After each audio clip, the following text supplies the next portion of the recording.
finished reading One by One by Freida McFadden. See that little ominous cabin there in the middle of nowhere, in the apparently the rural areas of Colorado where this book takes place.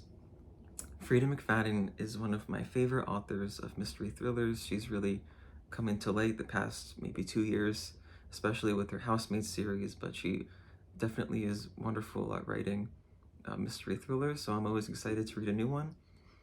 And yeah, the book starts off with three married couples in their, I'm assuming, like 30s, maybe early 40s, and they go to a 4-hour road trip to a luxurious inn in hopes for a week of rest and relaxation.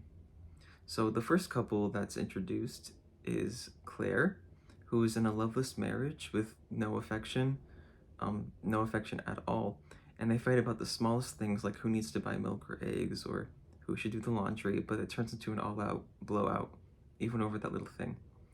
They really do resent each other. Every conversation is prickled with a sense of disdain for one another. It's Claire and Noah, by the way. And there are two alternating narrators in this book, Claire and an anonymous narrator. And the anonymous one goes through the troubled childhood with their mother, who basically hates her and actively tries to kill her through feeding her poison nightshade berries, or trying to, I think she tried to shoot her once or something really awful. And a father who's always gone and going out with other women. The other couple in this book is Jack and Michelle. Jack seems to be a pretty kind guy, and he is a friend of Noah. They've been friends for years, and Jack is having an affair, though, with Noah's wife, Claire, because Claire is in that loveless marriage, as I mentioned. But Jack cannot divorce with Michelle because Michelle is a highly skilled divorce attorney, so if they divorced, Michelle would leave him penniless and destitute, because she could do that, and she's pretty ruthless. She's not really a nice person. The final couple, Lindsay and Warren, are a new couple. They've been together for 6 months, and they seem to be in love.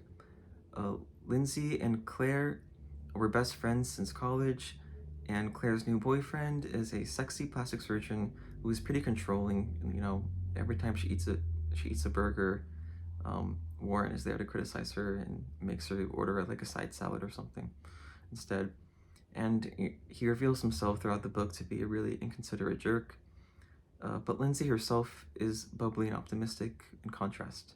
So the six of them embark on a trip in a brand new minivan, which stalls out on a tiny unpaved road 2 miles from the inn.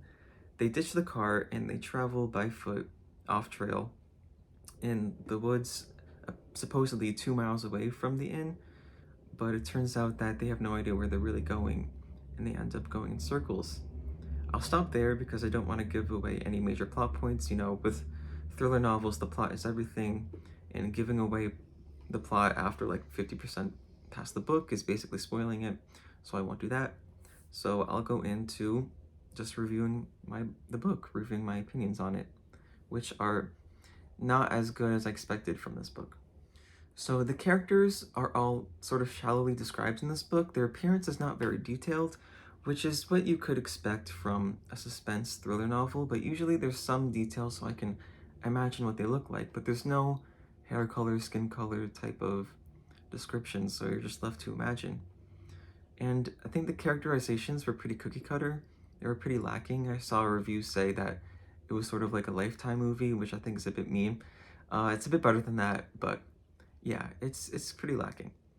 But the intrigue in the book does come from their twisted dynamics with people cheating on each other, people harboring secrets, people not wanting anyone else to know about their secret. So yeah, that's really where the intrigue comes in.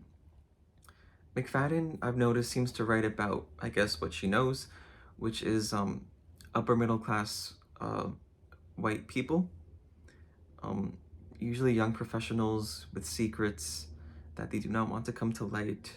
This seems to really be her forte, and she creates tensions with all of these secrets that everyone harbors.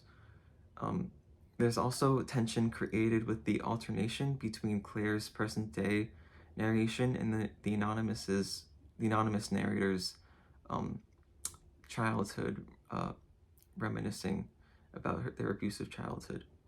And you are left wondering who out of these 6 people this anonymous person is, because it's quickly revealed that this anonymous person is pretty psychopathic, pretty violent.